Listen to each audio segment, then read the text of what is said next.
This is Simon Chan and welcome to MLM Recruiting Mastery System. In this module, we're going to talk about overcoming objections. So, I'm going to surprise you, shock you, and let you know objections are good. Why are they good?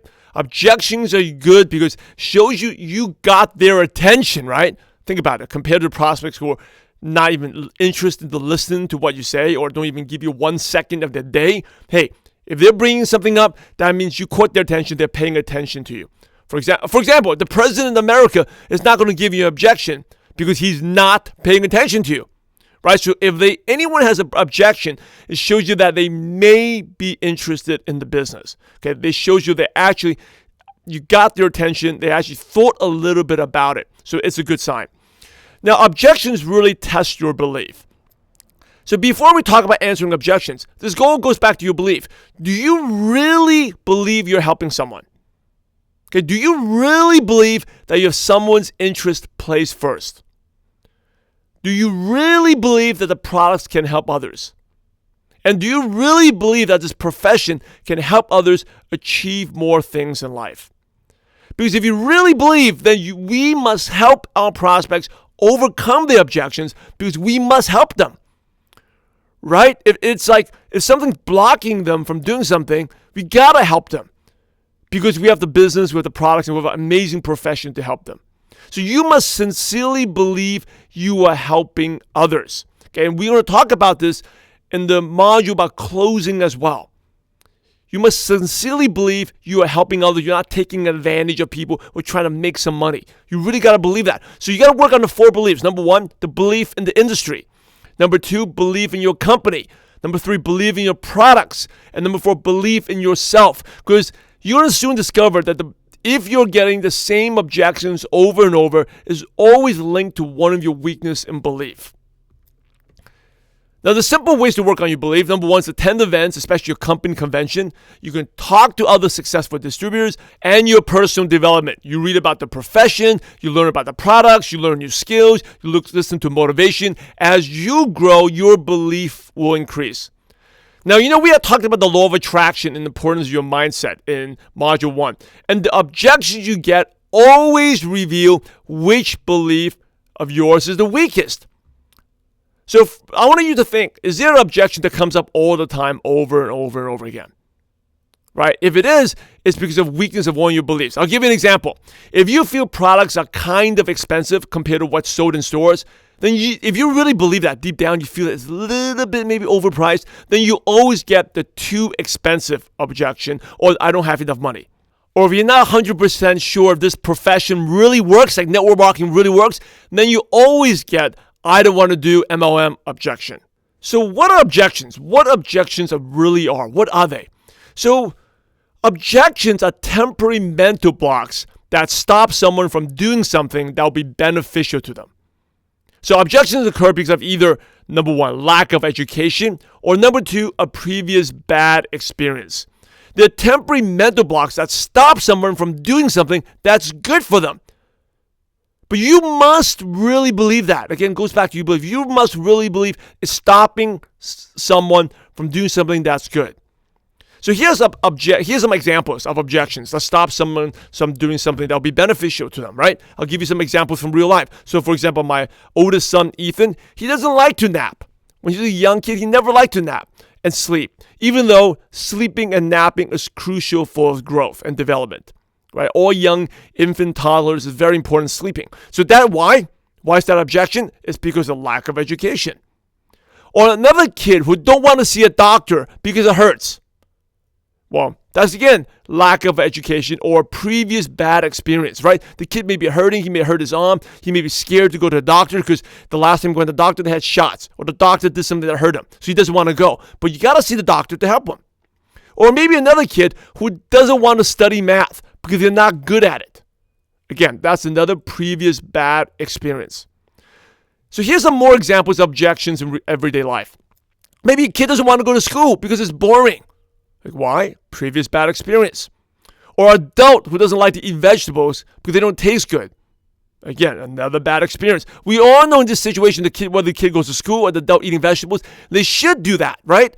But because of a previous bad experience, it prevents them from doing something good that's going to help them out. So just like if you're a good parent, you do everything to get the kid to go to school.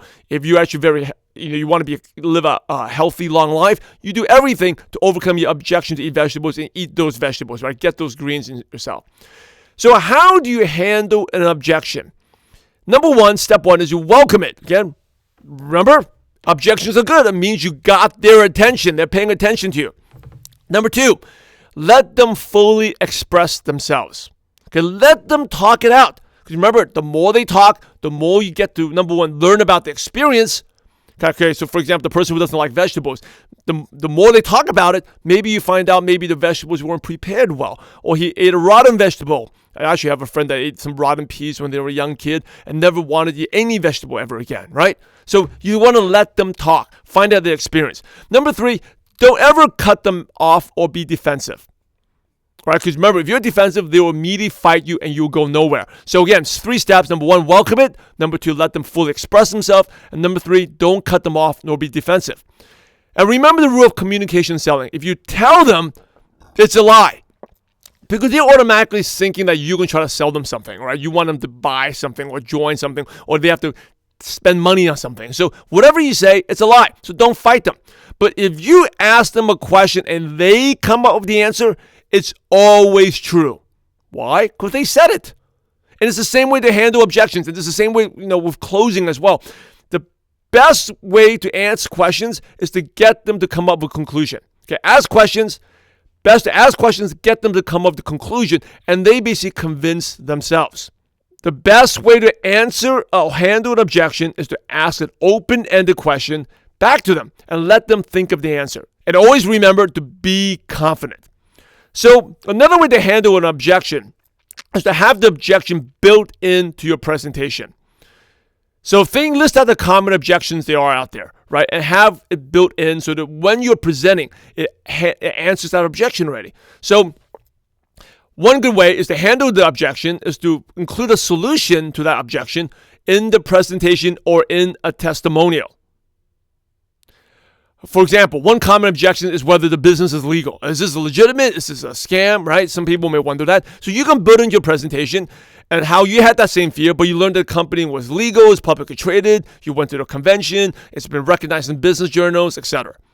Right? Another example could be objection is if you're young and some kids need to, millennials who are younger, 18, 20, 2-year-old college, university kids, they feel like they have to ask my parents for permission to come up with the money to join. So you can build into your presentation when you share your story that your immediate reaction when you got first presented was to ask your parents. But when you realize your parents are struggling financially with a job, so how can they give you the best advice when they themselves haven't achieved financial success? So you can build that into your story. Okay, so another example is if I don't have the money, again, maybe a common objection for 20-year-old kids or anyone, right? So you can have one of your younger distributors share a testimony how they found the money to get started. This is something I did all the time. I had one of my leaders, he was young, he shared that how he didn't have money, but he sold his old video games, just sitting at home, sold them on eBay, and he scrapped enough money together, like 10, 15 bucks here and there, scrapped it together, and got the money to get started.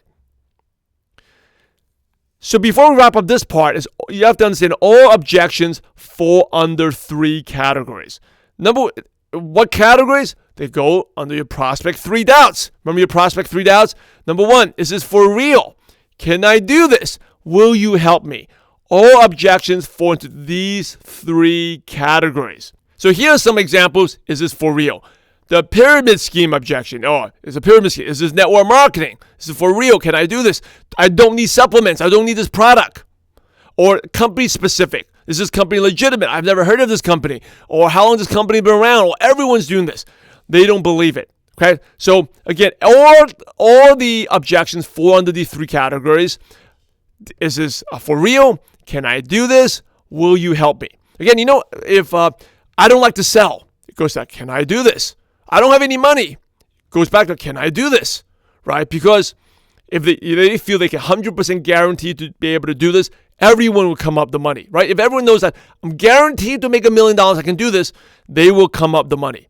Okay, will you help me is also, I'm very shy and quiet. I don't have many contacts. They actually, not only do they feel I can't do this, but they feel that you may not be able to help them become successful. right? So every objection fall under these 3 doubts. This is for real. Can I do this? And will you help me?